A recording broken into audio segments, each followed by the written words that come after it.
done these and forgot to hit record.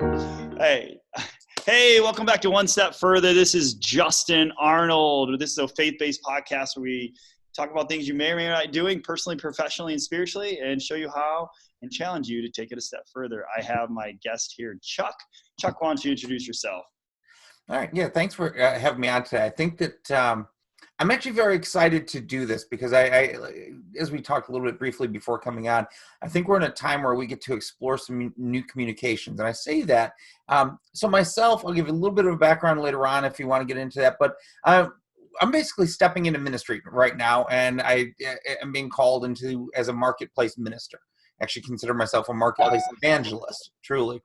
And really what that looks like right now is supporting those in the church who, feel that are entrepreneurs, and how do we carry our faith into the market through our business, and how do we reach people? Because there's just no greater joy truly than seeing salvation and being able to experience that with Christ. And at the same time, we need to navigate this world that he's put us in. We've been put here for this time in this place. And so for me, that's who I am a little bit. I'm also right now helping to produce a film called I Am Rochester, where we actually look at the history of Rochester's faith history, literally going all the way back before any of the Europeans were ever here. It's really an incredible story, and that'll be out. It's a full-length documentary. Will be out October of 2020. And again, that's when I talk about the new forms of communication, I think that's exactly it. I think what we're seeing is, many of us have grown up in this past 20 years, and the internet and these forms of communication, we don't think of them as new. But this is as new as the printing press. Yeah, and that's and briefly, I forgot to mention in the beginning, we're here to talk about like how life. A lot of people assume we're not as busy. How people have become busier, and we're here to that's the subject we're talking about. Like, why are we busier? What does busier look like? Are we just filling it with nonsense and social media scrolling, or is there actually productivity? Is it a good busy? Is it a bad busy? And that's kind of like what we're going to talk on for the next 20 minutes or so. But yeah, awesome introduction, Chuck. Definitely take a look at that. And, I'll give some of his social media or ways to contact him or reach out to him. Anyway, so what are your thoughts about busier, people saying they're not as busy? What are your feelings on all this? Because we were chatting about the other day, like we should do a podcast about it.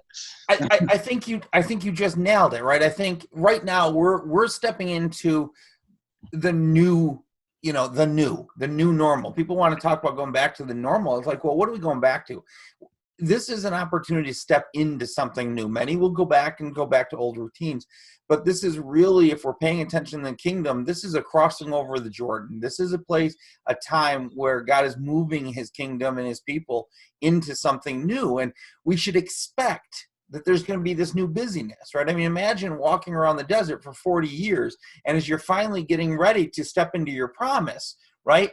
It's not like, yay, we're ready to step into the promise. No, we've been ready to live in the desert for 40 years. Yeah. So, that's kind of what we're seeing right here, is that we have a lot of people who are feeling really busy, and they are really busy. They're trying to figure out, how do I exist in this new normal? And, they're trying to put all their ducks in a row. And you mentioned earlier, like, okay, I've got to figure out, how do I apply for this new, this government grant or that program to actually help bring in incomes. A big part of our ministry is going to speak to economy, right? The reformed economy angle of things.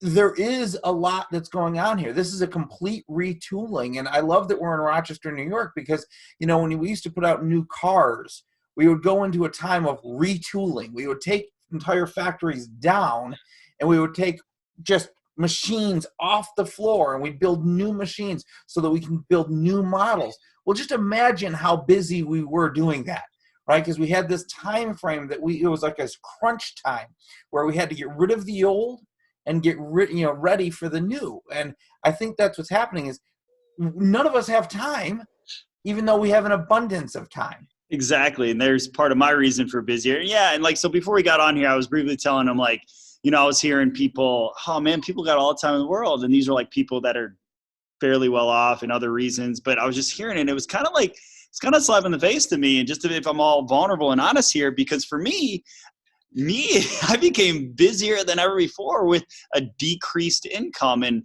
a little background for those that are listening that don't know me, I'm a trainer. I own a gym called Flex MP, Flexibility and Performance. And we started seeing a decline on March 12th, March 16th, we closed. So trying to transition everything virtually. We do a lot of hands-on. I've got 3 kids. This is one who's a 4-year-old. So I got a 10, 7, and 4 right in the thick of it. Transitioning to figuring out the schooling, balancing that with my wife. My wife's in news media, so she's a morning anchor. Because of these press conferences and the news, she was staying longer. She goes in at 4:30 in the morning. She wasn't getting home till almost 2 or 3 most days up until about 3 weeks ago. So like managing my business. Then of course I'm a small business, so I don't have a team of people to like navigate through all these grants and loans and all this stuff. So reading that with kids, applying for that, all of the stuff, still cooking, eating, because again, it turns into, safe mode, budgets, all that kind of stuff. And then of course, safety of my gym, safety of my family, the stress of it all. And yeah, it was definitely new. And it was probably for up until about a week or so ago where I felt like I was busier than ever. And of course that stress and anxiety, but I'm starting to find that new, they do say it takes 21 days to develop habit. By staying consistent with my life and waking up at the same time, even if I didn't have to, staying disciplined for me, that was able to, by week 3, start to find a rhythm and all that. So that would be a very definitely, step forward or tip of the day for people that are listening to this right now. So, yeah. I think you're hitting it. It's, we learn that to whom much is given, much is expected, right? So here this is we're in a time where more is being given. So more is going to be expected. So why would we think that we suddenly are going to have an abundance of time? No, this is a time where we need to learn a new routine and we need to be prepared for the new that is in front of us. Yeah. And that was a thing with me, is literally just staying disciplined. And I was getting stressed because even though I tell people this and coach people on control what you can. And it's such a great thing to say. And it's so true, but I was kind of losing a little control because there are so many uncontrollables. And I know I'm not the only one. We're all feeling all this coming at us, but I'm okay, control what you can. I can't even control my income right now. So I was just let's serve. God calls us to serve. God calls us to love. I can do that. And that'll bring joy. And my kids will see that. And it was also that this is a great time to focus on building my business, building my family. These are when we're too busy and I'm working these long hours in the gym. And so I'm taking advantage of that. And I just literally have gone out on faith. And I believe God will take care of it, and He has. So that's what's cool. Do this when I finally kind of I've got it actually tattooed on me called "Let Go, Let God," and I had to look at that a few times to remind myself. And as soon as I started really doing that, because we all fall short, things started taking off. And this is the new normal. So this is how we record a podcast. For those this is what you do. You just work with it. You don't set limitations. You just get it done if it's going to help and serve others. Right, Ava? Mm-hmm. Mm-hmm. And I'm going to tell you, I look at this and say, how do we really think it was done 100 years ago or 200 years ago or 500 years ago? Or let's look at when they were walking through the desert. They didn't tell their kids, hey, you need to run away because I need to talk with our neighbor. Mm-hmm. Right? The kids were there with us. This is nothing new. Now, what I do believe is going to happen is we're going to start to see, media studios popping up in our basements and media studios popping up in the gyms. And it is going to be this new form of communication. And that's what we're all being kind of hyper trained on right now. And we're actually saying, hey, it's okay that the kids are involved. And if the kids are involved, and I'm going to say this, that Reformed Economy group that we formed, let's actually involve the kids in the economy. Right. Yeah. And that's what we're doing right now. This is an important thing. And, one thing, it's people really realize the importance of health and and money, you talk about economy. This is a great time to teach the kids about saving and money and about the importance of health, because, outside what you're hearing from, that's what I'm saying. If you're going to be busy doing productive stuff. And I pointed this out there, this is a time, where we can break these food addictions, sugar addictions, and learn how to cook at home and develop healthy recipes, and the time that the kids can learn. Because I've always been a believer, break these cycles, whatever they might be. You got to start them young, especially when it comes to health, when it comes to movement. But just back on track about on what we're talking about as far as busier. Like what do you feel when all this hit? Did you feel busier? Did you feel less busy, or what are your thoughts on that? So what's very interesting, it's been about 18 months since I got the call from God that I'm going to be stepping in ministry. Cool. And during that time, I continued kind of doing what I thought I was supposed to be doing, and, you know, taking the steps necessary that I thought were necessary. And I also heard that God was calling us. We're going to be moving to South Carolina, and we're going down there to establish a ministry of entrepreneurship. And there's some other pieces to it. And what's kind of very literally interesting for us is we were we were supposed to have our house up for sale at the end of March.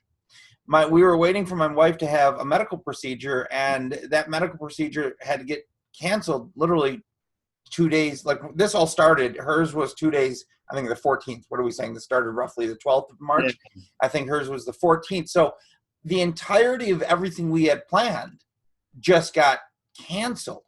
And, you know, we were already getting the house in order for sale. I was already packing, and then all of a sudden, we're going to be here for however long, and I need to start literally unpacking.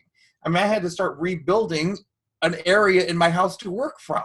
So it was literally, for me, like, okay, I'm going to extraordinarily busy because I had to shift. And what the interesting shift is when I go down to South Carolina, I'm going to be working in real estate. I got my real estate license. I have a gentleman down there, awesome guy, Will McCullough, Equity Safe Realty. And when we first met, it was a God-ordained type situation. And we're looking, I believe we're going to be building a regional real estate brand down there. So my head and everything was oriented toward that. And then instantly I had to switch, and I had to hear God. And God's like, I told you you're going into ministry. Get your ministry ready first. That's your priority. So I had to get really busy on getting, because I'm still the business guy at heart. I'm still the marketer at heart. I have to get all of the ministry plans together. And I just suddenly had to like switch everything. And I'm looking at this as though God gave me 6 weeks to get everything ready to step into ministry. And I will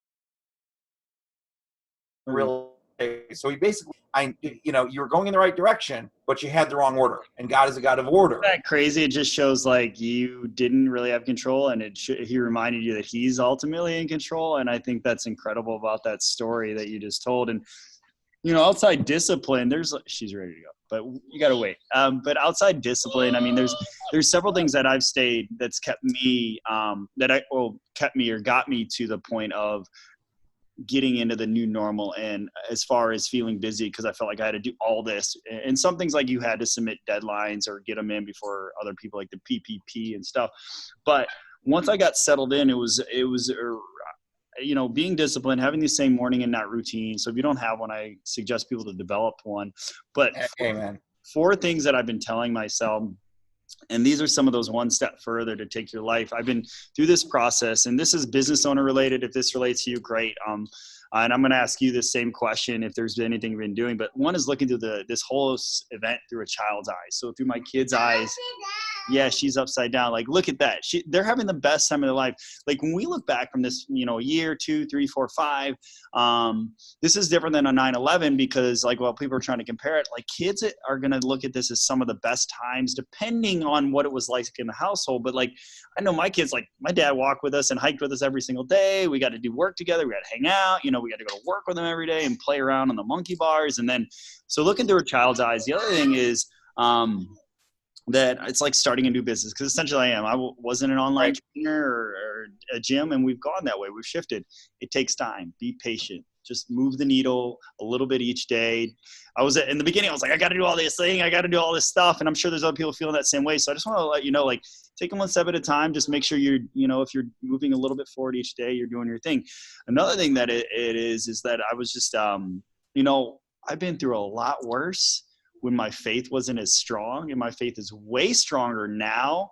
And so I know that gave me confidence to be able to handle this whole situation. And then since I put a lot of content, this is the last little tip I'll give people is I can't take credit for this, is somebody said this to me last weekend in this group that I'm part of.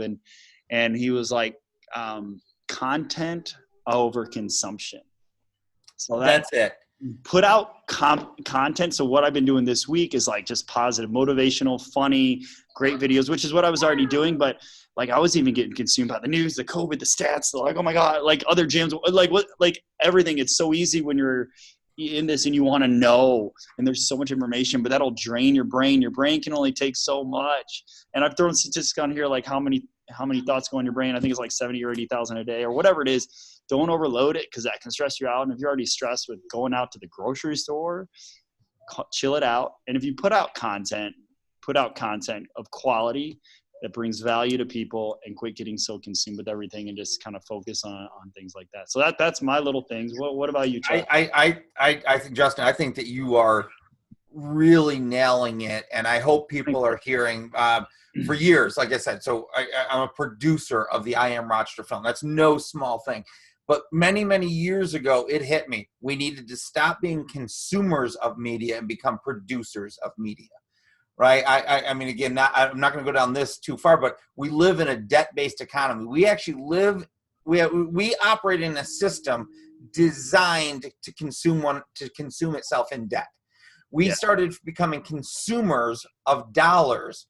And now what we're seeing is the result of that, a whole bunch of stress over something that we have no control over. And you nailed that earlier.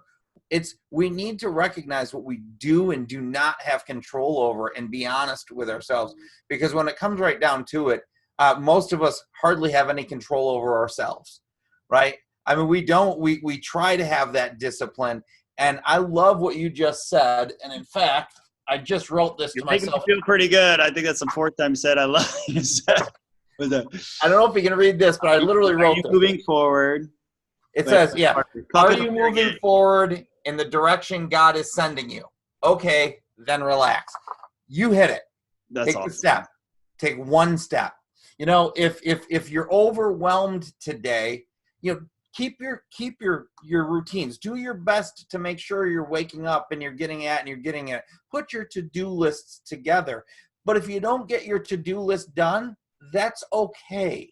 We have to accept that we are actually getting out and taking walks with our kids. Yeah, like I like that. It's okay, and like God's gonna guide you. Like I kind of look at, and hopefully this isn't a bad way, but I've always kind of looked at, not always, but more recently, like, you know, like God is like the coach. We still have to go out on the field and play the game. He's going to give us direction. We got to follow his direction. When we don't follow his direction, something bad happens. We like if the coach says, like, let's say soccer, and hey, pass to him, he'll score, but you decided to go ahead and score. I mean, you might actually score, but it could ruin the bond of the team, and then the bond's broken, and then that breaks. And long story short, it's like you got to like listen to him and know that it's okay to make mistakes and not feel like you got to do everything. And I love what you said there, that as long as you go down his path, which if you listen, he'll hear it. And be sure that while you're doing this, understand that the real value was not in getting your to-do work done. It was in creating those memories that you talked about with your children. I think you are absolutely right that your children are going to remember this as the time that we got to go walk through the woods with Dad. Yeah, so stay busy with that kind of stuff for sure. Yes. Because like when you're like 40, 50, or say worst case scenario, like you get COVID, and you know you're going to want the last things on your last breath. You hear it all the time. It wasn't how big your bank account was. It wasn't how much money you made. It wasn't the car. It wasn't the house. It was like the memories. It was the moments spent. Or it was like, man, I wish I would have. And I'm reminded by that all the time from people I've heard or books I've read. And I've been reading more books that just gravitate towards me or have been sent to me by God up above pretty much. And they talk about what success really looks like. And one's actually written by a Christian. It's called Saved from Success. And it talks about the worldly view of success. And I've talked about this book before. I love it.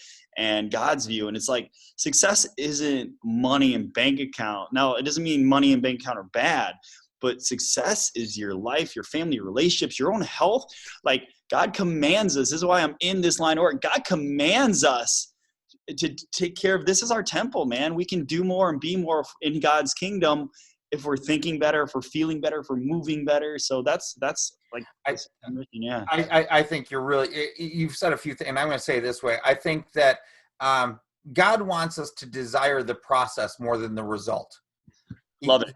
Love it. Yeah. Yes. Yeah. You know, it's like he really wants us to go and work out, right? He wants us to practice for the game, but he doesn't care about the scoreboard, right? Yeah, exactly. He wants us to bring, he wants to bring the best out of us. And that is, yeah, absolutely. We start to find the true value when we allow God to work out the process. And I'll tell you, yesterday I had a, one of those moments walking through the woods, if you will. But for myself, my son is older, he's 24 years old. He's got two daughters of his own. And, you know, he's obviously going through his own thing. I mean, imagine, you know, he's you, right? He's like trying to figure all this out. And I remember at one point yesterday, he's, you know, he was baptized years ago. He's not exactly walked strong in his faith, but he decided to do that for his daughters. And he came down yesterday and he's talking to me and he's trying to figure out all these things and how do I work this and how do I work that and what about this relationship with my mom? See, and it's like, yeah, they're not married, so I call her Mom C. My mother called her Mom C. He's like, how do I work all this stuff out? And he stops and he goes, and if you tell me that I just have to continue forward because it's a step in the process, I'll trust you and I'll just continue forward. That's like, awesome. Buddy, I love you. That's the answer to prayer. That's awesome. So yeah, anything else you'd like to add before we wrap it up here? I really enjoy this. I hope people find some value of this. And yeah, anything else you'd like to add, Chuck, as far as taking people a step further? I think we hit the nail on the head as far as, you know, if you're going to be busy during this time, balance it out and think about what a healthy, truly successful busy looks like. Anything you'd like to add? Because we do have some people that aren't faith-based that might be listening to this. Well, I'm gonna say here's the thing for those who are not faith-based. Understand, yes, we've come to find that Jesus was the way to true happiness and desire. But understand what we're talking about here is love. We're talking about generational love. And we're talking about making sure that we're setting up our next generations to live prosperously in their heart. That they have enough in the bank account to put, as I call it, peanut butter and jelly on their daily bread, right? But this is really about living life. And I got to tell you, something special here. A lot of people grasp on to what you're doing here.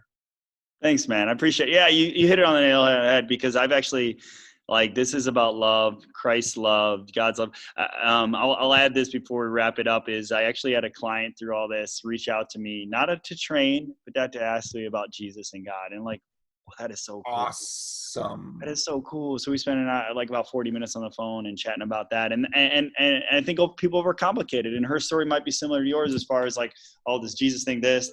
And she pointed out, I was like, that's people. That's not God. And we just talk about is Jesus' love.